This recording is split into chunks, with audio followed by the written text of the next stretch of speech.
Boss tells View enough already. Dagan, according to the Daily Beast, Disney and ABC execs have told The View to tone down their Trump bashing because they're constantly doing it.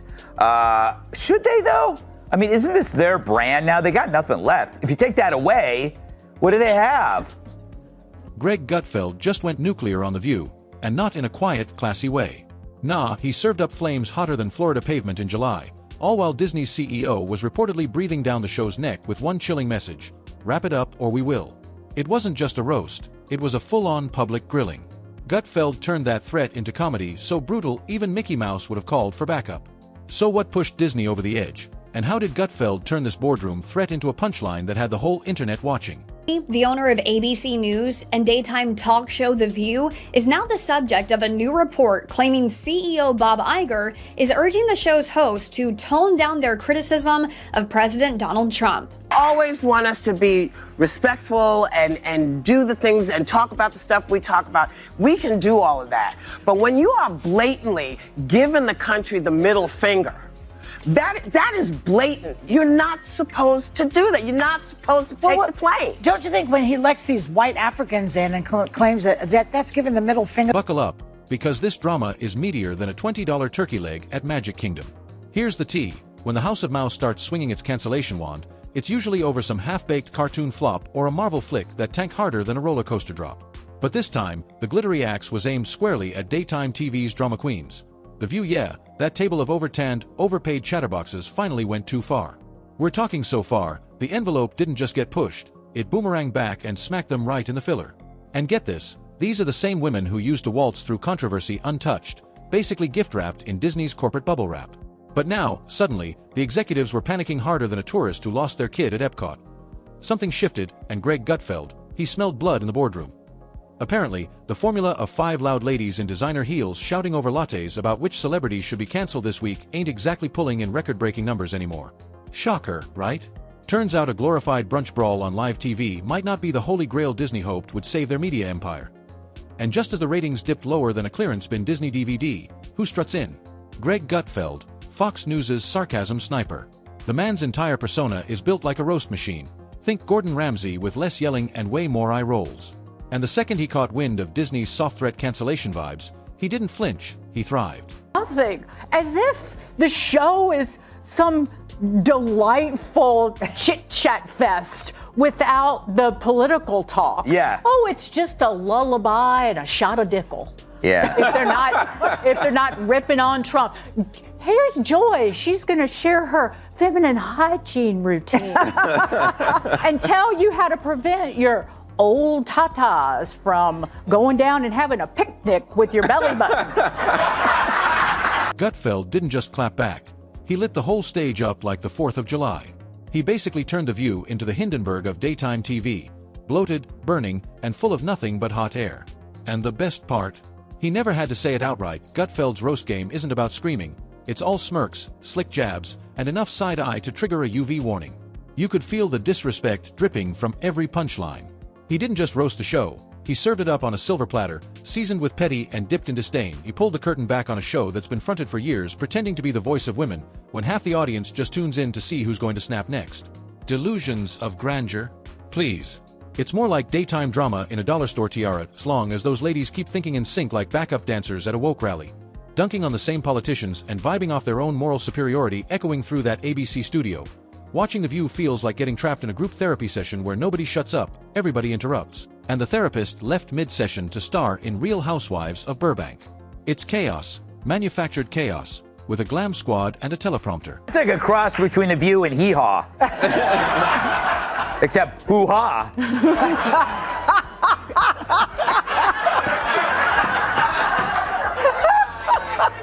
Wow, that is pretty good, isn't it? It's hee-haw meets hoo-ha. I don't know. Michelle, you okay, Michelle? At least somebody got it, even when I was thinking, and I go, does that make any sense? Yes, So what finally made Disney snap? After spoon-feeding the show every chance in the book, letting it spiral from bold debate into a smug recycling bin of reheated Twitter outrage, they finally connected the dots. Yelling louder doesn't mean people are actually watching. Viewership wasn't dipping, it was nosediving harder than a Marvel Phase 4 plot twist. When your target audience turns out to be folks who accidentally left the TV on after Blowy, you've got more than just a ratings issue, you've got a full-blown crisis. And of course, Greg Gutfeld smelled the flop from a mile away. He pounced like a cat on a wounded bird. He painted The View as the Roman Colosseum of daytime TV, except instead of warriors, its bougie hosts lobbing passive-aggressive shade and inspirational quotes from Pinterest at each other. The crowd? Not roaring, just awkward throat-clearing from viewers wondering how this show is still on air. And Gutfeld, he didn't just jab the format. He went full demolition on the cast. Each host got roasted like they were characters in a bad sitcom, pegged them as walking cliches, from the wannabe professor flexing $5 words to sound deep, to the one who thinks vibes and victimhood equal expertise. No depth, no diversity of thought. Just a costume rack of predictable roles playing out the same tired routine every weekday morning. Lighten up, and this is what they did on the Qatar jet, or Qatar jet. The United States has accepted the plane. Is going to He has accepted the plane. The United States has not accepted the plane. He representing the government. He's not representing us. He's the government. Why does he want it, do you think? Because he's the king? He wants to go around the world like the king? It goes to him and his presidential library, so it becomes his plane. But we all know that that's BS, okay? No. He's not giving that to his presidential library. He's going to take it, he's going to fly and use it. But he's not supposed to have it. I got the Constitution right here. He's not supposed to have the plane. Okay? All right, my point, Michelle. If you take that away from them, I don't know what they do. Yeah. Like what it's like what Dagan said. There isn't any. You've got the permanent victim, the one whose whole role is a mix of dramatic sighs, exaggerated eye rolls, and constant moral outrage, like she's auditioning for a courtroom drama that nobody asked for. Then there's the washed-up celeb, clearly teleported in from a different decade, offering nothing but blank stares and stories that aged worse than low-rise jeans. And let's not forget the fake centrist, who plays neutral until the tension rises, then folds faster than a paper straw in a venti. Caramel macchiato. Total mess, though when Disney threatened to pull the plug, it didn't feel like some dramatic corporate power move. It felt like someone finally found the guts to end a long, awkward performance. Even the execs who greenlit Pirates of the Caribbean 6, yes, 6, could see the ship was sinking, and fast. And right as the panic set in, Greg Gutfeld strolled in like a savage ghost of common sense, cracking jokes and dropping truth bombs like the building was already on fire. Because let's not sugarcoat it, The View has morphed into a walking, talking parody of itself. It's no longer must-watch television. It's a glittery meltdown with commercial breaks, a weekly showcase of fake deep outrage parading as empowerment. Watching it is like listening to 5 Yelp reviewers fight over politics while forgetting which restaurant they're even mad at. And while Gutfeld roasted from a safe distance, you could practically hear ABC's PR team scrambling behind the scenes, trying to spin the disaster into anything remotely salvageable. But this time, not even Mickey Mouse was buying it. The side-eye was real. The numbers don't lie. And when the ratings cliff becomes a canyon, someone has to look down. Because The View isn't just a talk show, it's a brand that once thought it shaped the national conversation. But now it's barely keeping up with group chats. I love what you said about wanting to entertain audiences, critics saying Disney's too woke, but you're just putting out storytelling. We are. Look, I don't really like the term woke because I think it's an umbrella term that I'm not 100% sure I even know what it means, and one could argue that sometimes it's used too liberally. That said, our primary purpose is to entertain, and where we can entertain responsibly, obviously we try to do that. We try to have a positive impact on the world, but the first thing we need to do. At this point, The View can't even spark decent lunch break gossip. The takes are so tired they need a nap. It's the same worn-out arguments, delivered with the excitement of a tax audit. The debates, timed tighter than a speed date, but with opinions as empty as the coffee mugs on their table. And Gutfeld? He didn't just mock the show, he performed a live autopsy with jokes sharper than a chef's knife, held up a mirror, one cracked, foggy, and smeared with layers of hypocrisy, ego, and pure delusion, and made sure the whole world saw the mess, no filter. No mercy. And in that moment, Gutfeld said what everyone else was thinking but too scared to admit out loud. The View isn't a show, it's a feedback loop of burnout and outrage screaming into its own echo chamber. The irony? A panel that thrives on calling everyone else out can't handle a single second of self-reflection. It's less of a conversation, and more of a race to see who can cry, offended, the fastest. Every episode feels like a live-action contradiction, rage sold as virtue, shouting dressed as wisdom, all packaged by the same media giant now threatening to pull the plug. Oh, the irony.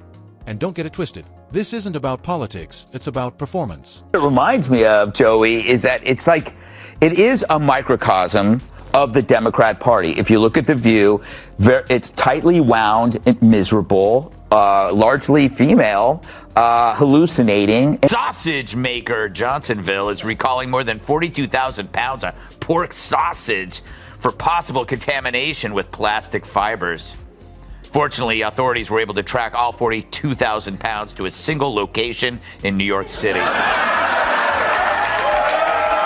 The View doesn't educate, it emotes, IT doesn't debate, it declares, it's not a discussion table, it's a midday seance where logic gets ghosted and feelings hog the spotlight. Gutfeld didn't have to stretch the truth or drop some fire monologue. The show roasts itself. All he had to do was raise an eyebrow, throw a side glance, and boom, instant takedown. When a show becomes so exaggerated, so cartoonishly absurd, simply describing it feels like parody. And that's the real punchline. Time to address the elephant tap dancing in the studio. The View's ratings are tanking faster than a TikTok trend nobody even remembers post-scandal. Audiences aren't just tuning out, they're tuning elsewhere. Between Netflix binges, viral podcasts, and the thrill of staring at literally anything else, watching The View feels like flipping through a 2009 magazine in a dentist's waiting room, outdated, uninspired, and totally skippable. Meanwhile, Gutfeld's sarcastic sniper style of comedy meets commentary, still racking up numbers. His audience? People who break out in hives at the first sign of self-righteousness. There's a message buried in that. Viewers aren't craving moral lectures wrapped in fake smiles. They want clever. They want edgy. They want truth dressed in wit. Not a five-way shout fest that feels like being stuck in a family group chat you never asked to be in. View. It's become like a medical hospital that displays human misfailure. Like it's like here, let's look at this political oddity. You know, it's like it really is like the left-wing equivalent of a carnival sideshow, except instead of bearded ladies and fat clowns and two-headed cows. Well, let me rephrase that. But The View is a victim of the sunk. The View just keeps pushing forward, totally unaware it has turned into the exact joke it used to roast. A bloated panel of overtalkers fighting to win the offended Olympics, each one convinced that their take is gospel, their voice a national compass. But that compass is spinning like a rigged carnival wheel, the map irrelevant, and the audience? They've already left the building. Now Disney's at a crossroads, trying to figure out if they should quietly pull the plug or keep patching holes in a ship that's been sinking in slow motion. And Gutfeld. He's just chilling nearby, grinning like a kid with scissors, reminding the world that the Emperor's new clothes, yeah, they're made of recycled hashtags and worn-out hot takes. In the end, the most brutal roast wasn't a joke. It was the cold, harsh spotlight, one that revealed a show built on noise, not nuance. And once the lights came on, the cracks were impossible to ignore. Too proud to pivot. Too lost to evolve. The View isn't controversial anymore, it's just comedy without the laughs. And as Greg Gutfeld made crystal clear, sometimes the only thing it takes to bring down a paper tiger is one perfectly placed punchline and the patience to watch it collapse under the weight of its own ego. So if this really is the final curtain call for The View, let's not pretend it was some trailblazing icon of culture. No. Let it be remembered for what it became. A cautionary tale about what happens when smugness gets mistaken for wisdom and groupthink gets dressed up like enlightenment. How can you now speak the truth and when for years you've been telling lies after lie after lie? Now you're carrying this big bag of rocks around you because it's too harmful for their ego to admit that we really were dishonest. And they could be honest. All they would have to say is, look, we hate Trump so much. We were willing to lie about Joe Biden because we felt he was preferable. We thought our lying and our cover-up was on your behalf. Just say that. You're still scum, but at least you're honest. Meanwhile, over at Fox News, Gutfeld is probably clinking his whiskey glass, not out of celebration, but out of sheer disbelief that it took Disney this long to smell the rot. Because in the end, this wasn't just a roast, it was a full-blown requiem. Not for daytime TV, but for a show that thought shouting louder meant sounding smarter. And when those credits roll, that awkward silence might be the most profound thing The View has ever aired. No monologue. No hot take. Just silence, a fitting end for a show that mistook noise for nuance. And as the camera pans out past the ashes of The View's meltdown, what's left behind? A smoldering crater in the liberal media landscape, a place where self-importance went to retire and common sense dipped out like it just heard Joy Behar warming up another monologue. Let's be real, Disney's threat to cancel the show wasn't some accidental leak. It was the media equivalent of a meteor headed straight for the dinosaur nest. And yeah, The View? That's the screechy velociraptor pacing the cage, still thinking it's the main attraction. But here's the catch. It's not just The View that's in trouble, it's the whole genre of manufactured outrage disguised as insight. The extinction event has already started. Anti-aging drug for dogs has moved closer to gaining FDA approval. Customers are already waiting in line.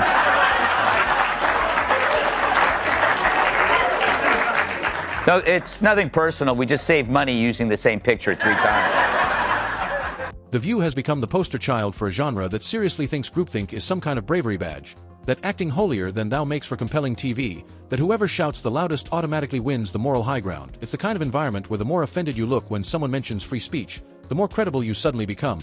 And every tiny disagreement? It's treated like a full-blown sequel to World War II. Spoiler alert, it's not that deep. What we're witnessing with The View isn't a blip, it's the first sneeze before legacy media catches a full-blown existential flu. The whole system is sick. These old-school liberal outlets have been stumbling toward irrelevance for years, clutching their pearls and calling it progress.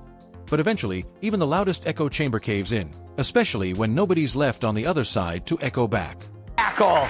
If you hate Kamala's cackle, according to The View's moo-moo-wearing mascot, Joy Behar, men are sexist if they're not a fan of Kamala's laugh, or funny women in general, especially if they're in bed. Roll it.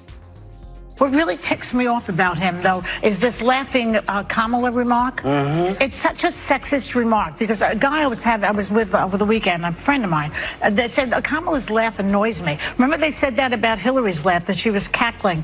And men, you know, they don't like a funny woman. They're afraid if you laugh or you make a joke that maybe you'll do that when they're in bed with you. Oh my. Joy Behar in bed? Ooh. I thought cows slept standing up. Because let's face it, audiences are done being lectured by millionaires dressed like activists. It's insulting. These are people who sip green juice in luxury trailers and pretend they're brave for agreeing with each other in slightly different tones. That's not courage, it's cosplay. And people are seeing right through it. The numbers are brutal. Ratings have been nosediving harder than a cryptocoin after a bad tweet. The show acts like it's breaking boundaries, but it can't even keep eyes on the screen without a teleprompter feeding them fake heat. It's not bold, it's boring. Viewers are tapping out because shows like The View deliver the same energy as a brick through a window, loud, messy, and zero nuance. And now, with endless options online, people are tuning into creators who don't condescend, who actually talk, not preach. Because here's the truth, modern audiences can smell fake outrage from a mile away, and it reeks worse than a Whoopi Goldberg hot take before the first commercial break. Meanwhile, across the media battlefield, Greg Gutfeld is kicking back and climbing the ratings like it's casual. Not because he reinvented the game, but because he remembered the game works, humor, satire, and, here's the wild part, actually saying out loud what audiences are already thinking instead of finger-wagging like a disappointed principal. Shocking concept, right? Apparently, yes. I actually thought that was a nice break from the normal chatter. Right? Did you notice how the audience they couldn't tell the difference? Because generally it is a screaming match, and so you have the audience basically joining in. That stuff, it has a reverse effect. Like, it's making me more militant in my adherence to fossil fuels and to red meat. It's like I see that, I go, well, I'm gonna just start eating a raw ribeye while driving a tractor trailer up a mountain of coal. Just like this the whole time. I'm not stopping, I'm coming for you, View. But you're right. It's all it's actually not right versus left. That's left versus left. And here's the delicious irony. Liberal media, once so smug and untouchable in its cultural dominance, is now out here low-key begging viewers not to change the channel. They've gone from trendsetters to teleprompter hostages, watching their credibility bleed out while pretending everything's fine. For years, they played the cancel culture game like they owned the rulebook. But surprise, when the corporate suits turn the cancel on you, it hits a little different, doesn't it? And now we've reached the final chapter in this reality TV gone wrong saga. The impending fate of The View. Disney's threat may not be set in stone, but make no mistake, it's a massive blinking warning flare. Even the most protected temples of smug ideology aren't safe anymore. This isn't just a ratings crisis, it's an extinction-level event for scripted sanctimony. Sure, The View could try a total reinvention, but let's be real. That would mean every co-host gaining a sense of self-awareness, humility, and the ability to handle actual disagreement without spiraling into a live TV meltdown. And let's face it, none of that is covered in their contracts or their health plans. And so here we are, the media machine that once ruled the airwaves is cracking, creaking, and maybe finally crumbling. And Gutfeld? He's just holding the mic, watching it all go down like it's the finale of a comedy roast nobody realized was real. Or maybe The View will just fade into the background like that tired TikTok trend your mom just figured out, 2 years too late. Because honestly, what cards do they have left to play? They've milked moral outrage dry, tried the fake deep intellectualism, even rebranded screaming as dialogue. But at this point, all that's left is the screaming, loud, tired, unwatched. It's a show, caught in its own echo chamber, flailing for attention while the ratings slip through its fingers like sand. Desperation isn't a good look, and no amount of yelling will cover that up. But hey, Maybe if they yell just a little louder, they'll convince someone, anyone, that they still matter, or maybe they're just trying to drown out the sound of chairs squeaking as the audience quietly gets up and walks out. Either way, the final act isn't looking heroic, it's looking embarrassing. And that's the reality. So if you want more breakdowns, savage media moments, and no fluff commentary on the chaos behind the cameras, make sure to like, subscribe, and we'll catch you in the next.